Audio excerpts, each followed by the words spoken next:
my loves, welcome back to Cooking with Ash. Today I am bringing you guys another delicious recipe, and it's so simple and easy to do. And this is not going to be baked, it's going to be steamed, guys, and the result is going to be amazing. Trust me, you're going to enjoy this recipe, and it's no other than some delicious cassava cake. That's right, or some people call it cassava flan, for the reason you're having like that nice caramel on top. So let's get to it, guys. All you will be needing for this cassava cake is some evaporated milk, or you can use regular whole milk. I have here some grated cassava.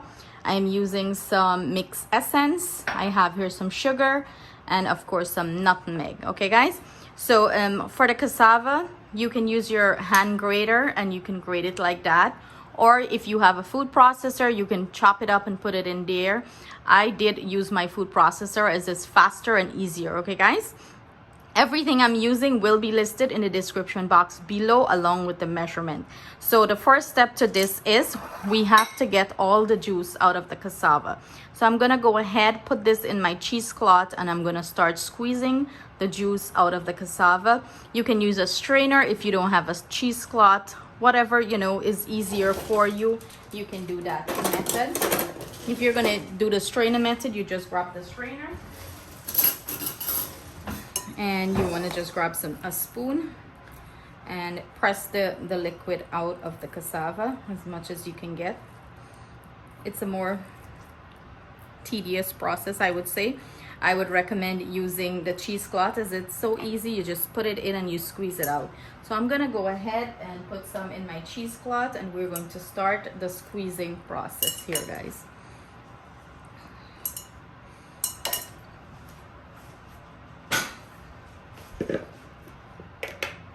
I'm just trying to get all of this that I'm just gonna put the dry cassava in there.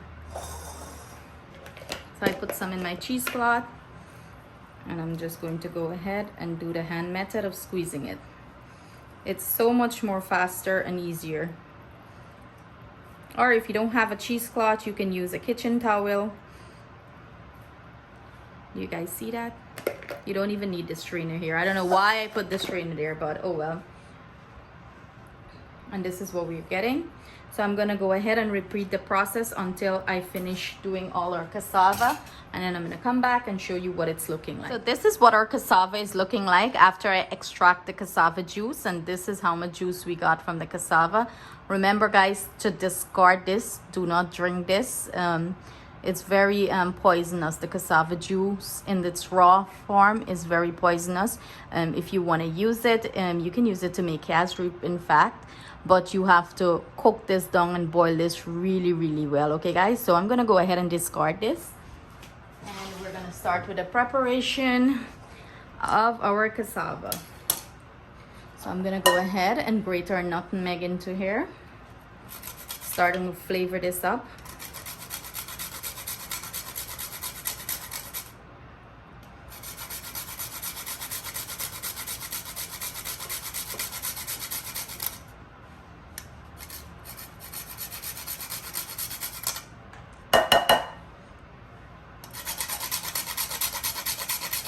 You guys know I'm a sucker for nutmeg. I love nutmeg in any sort of dessert I'm making.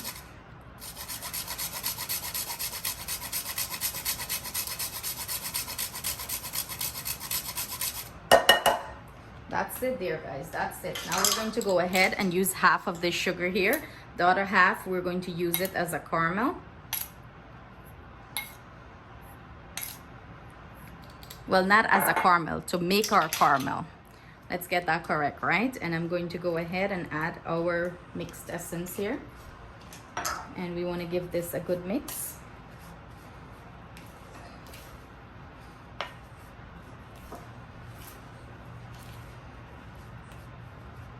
Mix everything in well. And this is smelling so nice with the nutmeg and the mixed essence. And now we're going to add our evaporated milk.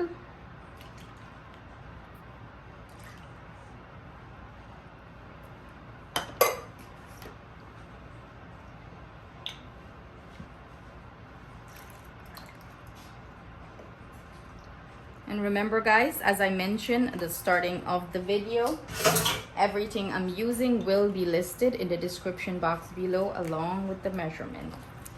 And you want to mix this in well, incorporate the cassava, the nutmeg, the sugar, the milk, everything here nice.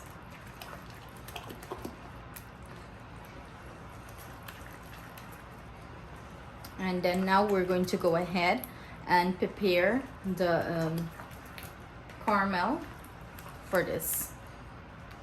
So we're just going to leave this here to sit, and we're going to get into the preparation of the caramel. For our caramel, I went ahead and grabbed a heavy bottom pot here, and I just evenly add my sugar, and I'm going to bring this up to temperature. The sugar is going to start melt, and then we're going to see that caramel is going to start form. So I'm going to let this come up to temperature, and I'm going to show you guys what it's looking like. So guys, this is what our sugar is looking like. It's getting nice and caramelized, that beautiful caramel color.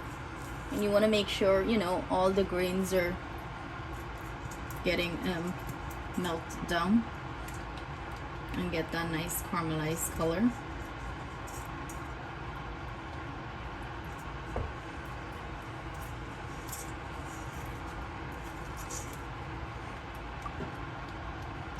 Be careful here guys, remember this is really hot sugar.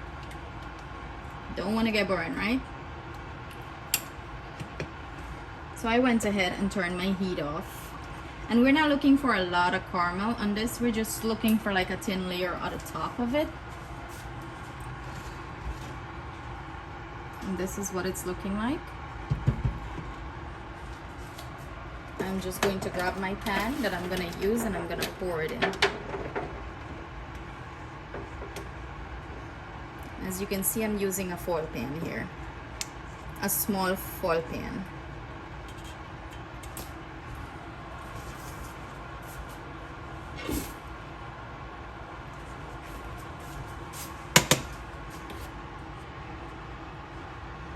So you want to evenly distribute this in the pan, because you want the pan, the whole bottom to coat with the sugar. As you can see, I'm just rotating the pan so the sugar start to, you know, get back hard and form. So this is what the caramel looks like after I poured it in the pan and I let it sit and cool down. You know, it got hard. You see it's not running anymore. It got hard. So the whole bottom of the pan is coated, and that's what you want. Now we're going to go ahead and add our cassava mixture right on top of this caramel. You can do this in a smaller pan or the same size of pan, whatever size work for you. If you want your cassava cake to be thick, you can do it in a smaller pan, so you're gonna have, like, you know, big thick pieces.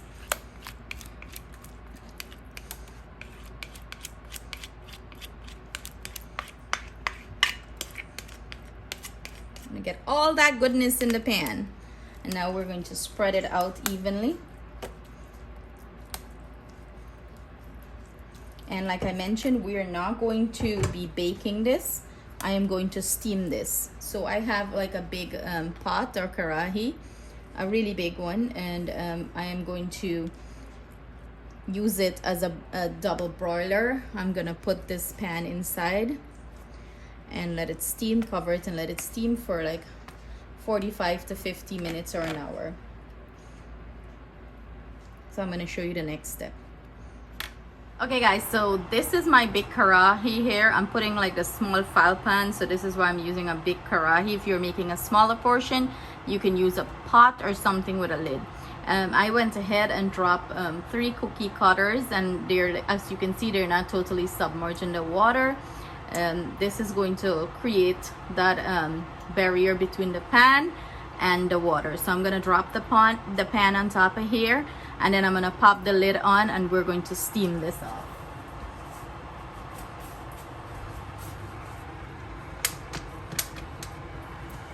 Voila!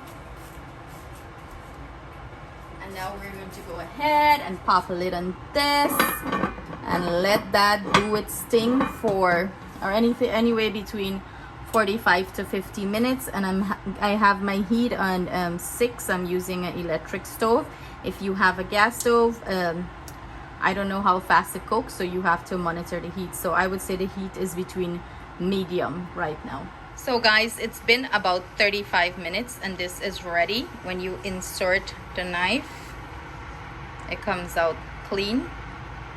So I'm gonna take this out and let it sit at room temperature, and then we're gonna flip it over to have that beautiful caramel on top.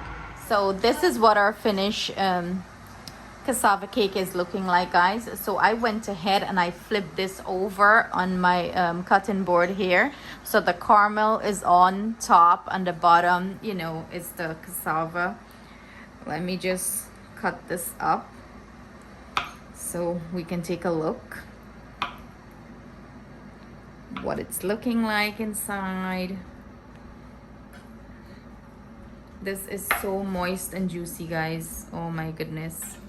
So this is what it's looking like, the caramel on top, and this is what it's looking like inside. Pure perfection, guys. It's so delicious. You guys have to give this recipe a try. Look at the beautiful caramel on top. Beautiful texture, guys. Beautiful. So I hope you guys enjoy this recipe. Please do not forget to like and subscribe, share it with your friends and family. Leave a comment below on your thoughts. Thank you guys so much for joining me. Hope everyone stays safe and blessed. Have a good one, guys. Haha.